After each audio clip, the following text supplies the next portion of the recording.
स्वागत है आपका योजना ज्ञान फॉर यू में। और टैक्स रिजीम से लेकर हम फ़ायदे लेकर आए हैं। न्यू टैक्स रिजीम के 8 फ़ायदे हैं।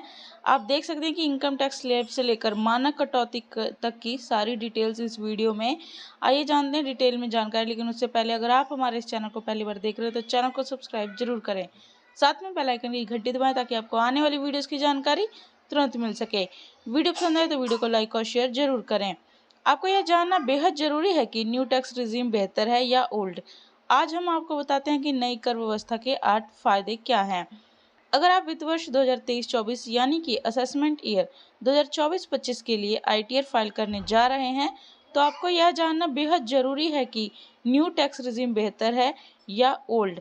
तो हम आपको इस वीडियो में नई रिजीम व्यवस्था के 8 फायदे बताने वाले हैं। सबसे पहले lower tax rates. Tax payers को नई कर व्यवस्था में लो टैक्स रेट से लाभ हो सकता है। इसके परिणाम स्वरूप कर देनदारी भी कम होगी और खर्च करने योग्य आय अधिक होगी। मोदी सरकार करदाताओं के लिए इसे और अधिक आकर्षक बनाकर न्यू टैक्स रिजीम पर जोर दे रही है। नई कर व्यवस्था करदाताओं को काफ़ी कम टैक्स रेट प्रदान करती है। दूसरा है सिंपल टैक्स स्ट्रक्चर।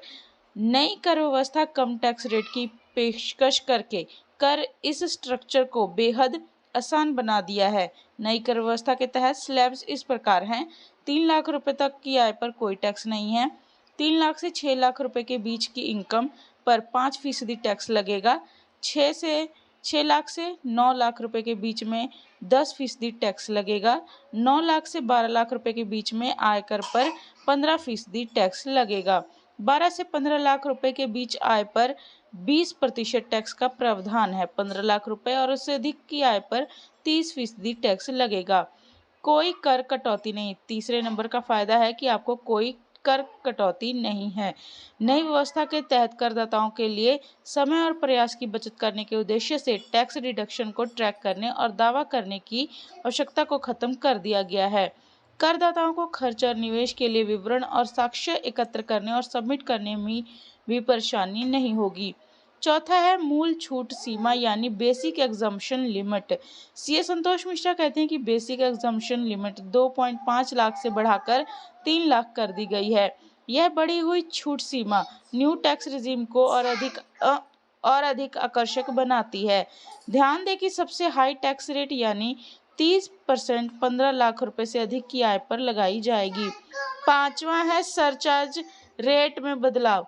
नई कर व्यवस्था के लागू होने से सरचार्ज 37% से घटकर 25% हो गई है।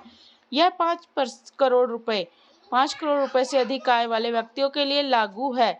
यह घटा हुआ सरचार्ज केवल उन करदाताओं के लिए मान्य है जो नई कर व्यवस्था चुनते हैं और जिनकी आय 5 करोड़ रुपए से अधिक है।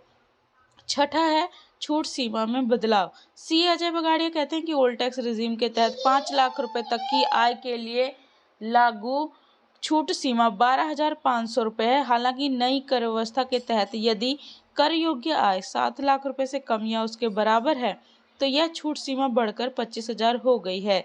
ध्यान दें कि धारा 87A छूट दोनों आयकर व्यवस्थाओं के तहत लागू है। फिर बजट घोषणा ने न्यू टैक्स रिजीम के तहत टैक्सेबल लिमिट को 5 लाख रुपए से बढ़ाकर 7 लाख रुपए कर दिया गया। सातवां है मानक कटौती। पुरानी और नई दोनों व्यवस्थाओं के तहत वेतनभोगी व्यक्तियों की मानक कटौती 50,000 रुपए है। आठवां है लीव इन कैशमेंट पर छूट। न्यू टैक्स रिजीम के तहत आपको लीव इन कैशमेंट पर छूट मिलेगी।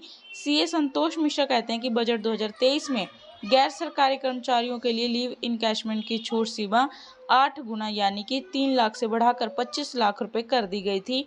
इसलिए सेवानिवृत्त पर धारा 10A के अनुसार 25 लाख रुपए तक की लीव इनकैशमेंट टैक्स फ्री है। नई व्यवस्था के तहत अन्य और कटौतियां जैसे कि पारिवारिक पेंशन इनकम से 15,000 रुपये या पेंशन का 1/3 जो भी कम हो की कटौती धारा 80 CCH2 के तहत अग्निवीर कॉर्पस फंड में भुगतान की गई या जमा की गई राशि में कटौती मिलती है। आशा करते हैं कि आपको जानकारी अच्छी लगी होगी और ऐसी जानकारियों के लिए चैनल को सब्सक्राइब करें, लाइक और शेयर करें।